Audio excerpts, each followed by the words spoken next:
और आज इस संत सम्मेलन में आए हुए मातृशक्ति प्यारे प्यारे बच्चे, नौजवान साथी, जितने भी आज प्रोग्राम की शोभा को बढ़ाने के लिए आए हैं, उन सबको नव वर्ष की बहुत बहुत ढेर सारी शुभकामनाएं। ये 2026 आप सब लोगों के लिए बहुत ही मंगलमय हो। आप जिस भी क्षेत्र में काम कर रहे हो, सदगुरु भगवान आपको उसी क्षेत्र में तरक्की के लिए बहुत बहुत रहमत बख्शे, बहुत बहुत अपार खुशियाँ बख्शे।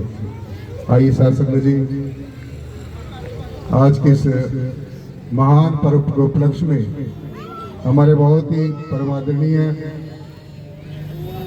महात्मा जी मुकेश समलेड़ी जी, जो अभी आपको अपना संदेश दे रहे थे, मैं उनकी बात को बड़े गौर से सुन रहा था। उन्होंने अपनी पावन रचना से गुरु जी की जो पावन अमृतमयी जो वाणी है, उसके ऊपर बड़े विस्तार से आपको अवगत कराया कि गुरु जी हमें क्या कहना चाहते थे, बाबा साहब हमें क्या कहना चाहते थे। आओ, मुझे भी दरबार में गुरु जी के चरणों में हाजिरी लगाने का मौका मिला है, तो शांतिप्रिय ढंग से बैठे रहना भाई प्लीज। जो बोले सो गुरु रविदास जी महाराज की नमस्कार। निराकार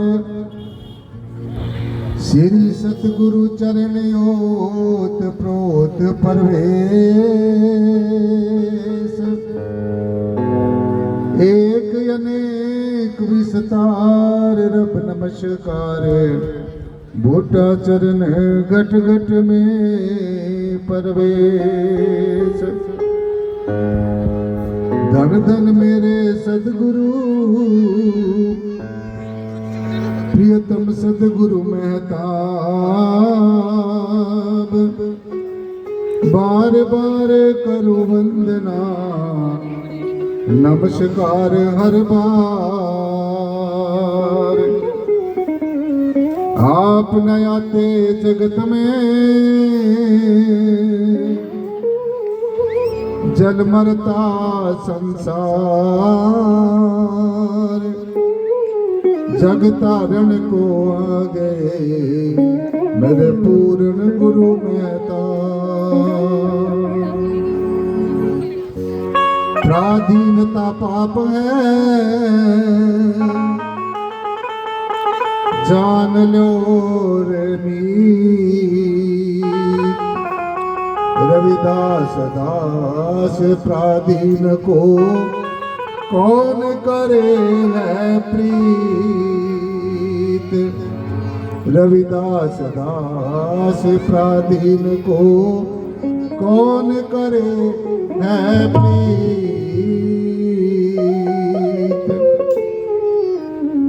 ऐसा चाहूं राज में जहां मिले सबन को छोट बड़े सब सम बसे। रविदास रहे प्रसन्न, गुरु रविदास रहे प्रसन्न। क्या मथुरा क्या द्वारका, क्या काशी हरिद्वार।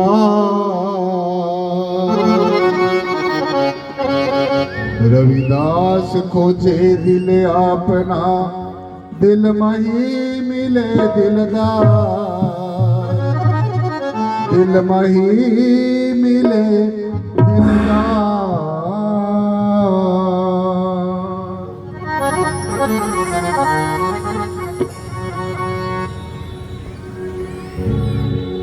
यही रस जन्म,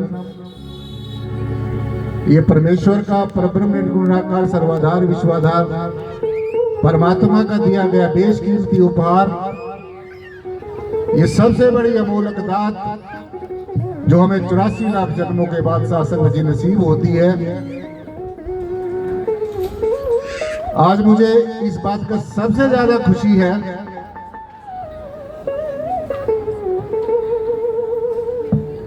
महात्मा जी मेरे लाखों दमड़े देकर मान कर रहे हैं।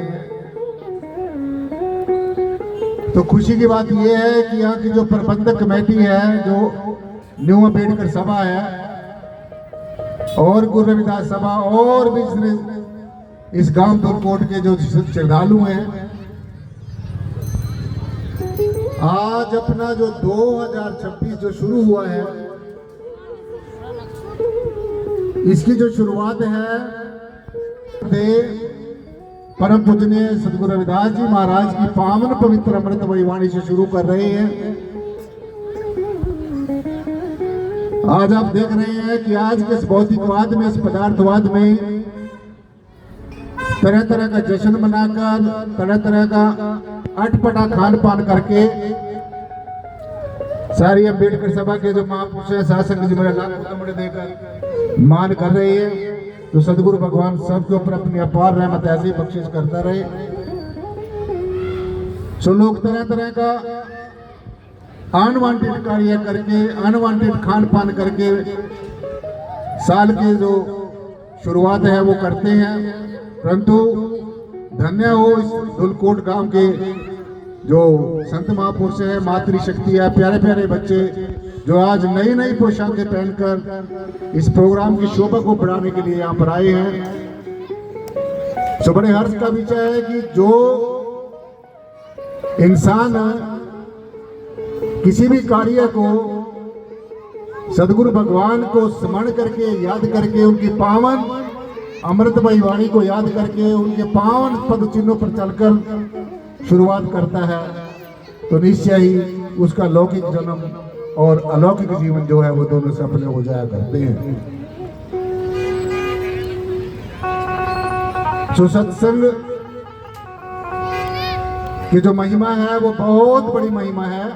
ये मैं नहीं कह रहा हूं, जितने भी हमारे धर्मशास्त्र हैं, चाहे वो किसी भी धर्म के धर्मशास्त्र हैं, जो हमें परमेश्वर की तरफ जाने की प्रेरणा देते हैं, जो हमें परमेश्वर से जोड़ने का तरीका और सलीका सिखाते हैं, जो सभी वेद शास्त्र, उपनिषद, पुराण, महापुराण सत्संग की महिमा के ऊपर बहुत जोर देते हैं। और परम प्रसादेव संत शिरोमणि श्री गुरु रविदास जी महाराज ने तो यहां तक कह दिया है कि सत संगत मिल रही है माधो जैसे मधु पर मखीरा। देखो, हम लोग तो परमेश्वर ने इंसान बनाए हैं,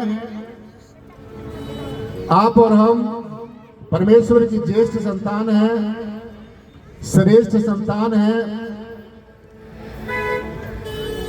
और परमेश्वर के सबसे सुंदर रचना है।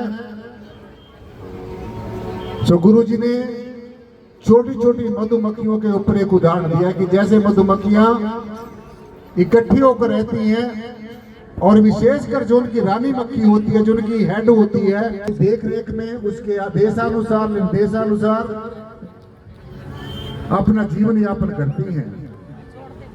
तो हमने साथ संगत जी मधुमक्खियों चाहिए कि आज ये जो हम 2025 को बाय बाय कर दिया है और 2026 है ये शुरू हुआ है, तो आज हमने यहाँ से सबने यही संकल्प लेकर उठना है, यही प्रतिज्ञा करके उठनी है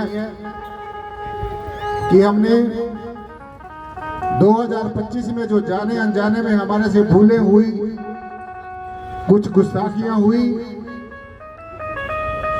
उन सब के लिए क्षमा मांगनी है, और जिसने हमारे प्रति कोई गुस्ताखियां की है उसको क्षमा कर देना है।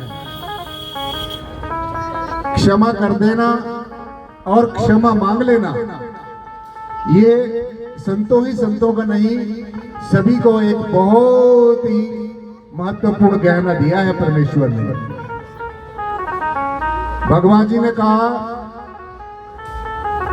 कि इस यूनिवर्स के अंदर, इस ब्रह्मांड के अंदर, जमीन और आसमान के बीच में जितने भी श्वासधारी हैं, प्राणधारी हैं, चाहे वो एक तत्व के जीव हैं, दो तत्व के जीव हैं, तीन तत्व के जीव हैं, चार तत्व के जीव हैं, चाहे ये मनुष्य जो परिपूर्ण परमेश्वर का साक्षात स्वरूप है,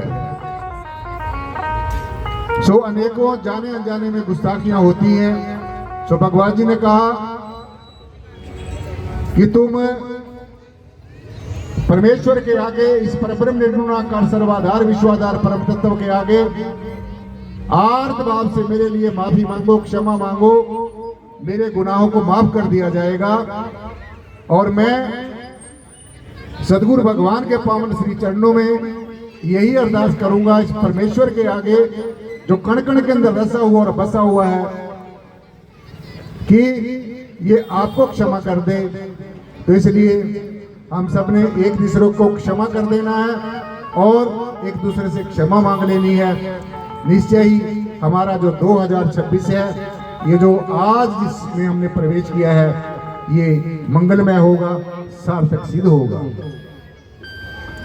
तो आज हमने ये समझ के जाना है कि हमें ये हीरा सा जन्म भी मिल गया और परमेश्वर ने हमें सदगुरु की शरण भी दे दी। सब हमने करना क्या है? तो सदगुरु की शरण में आकर हमने ये समझना है कि परमात्मा क्या है, कहाँ रहता है, कैसा है। अगर सब जगह है तो फिर यहां भी होगा। और संसार में दुखों का क्या कारण है, सुखों का क्या कारण है, हम कैसे सुखी हो सकते हैं, हम कैसे आनंदमय हो सकते हैं, कैसे हमारा जीवन मंगलमय हो सकता है।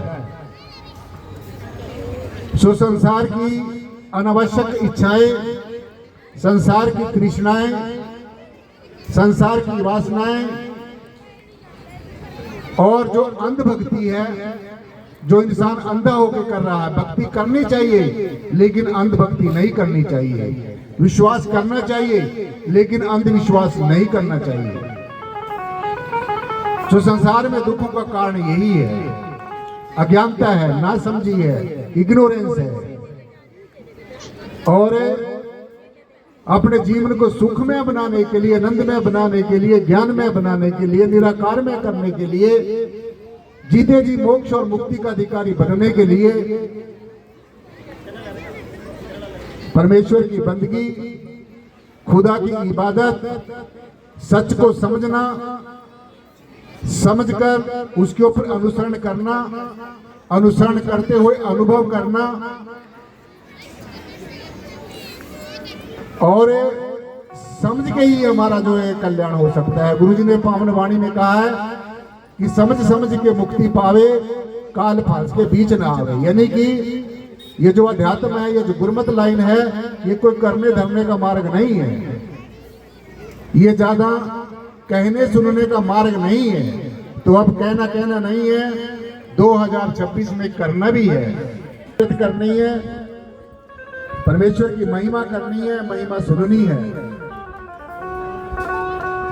और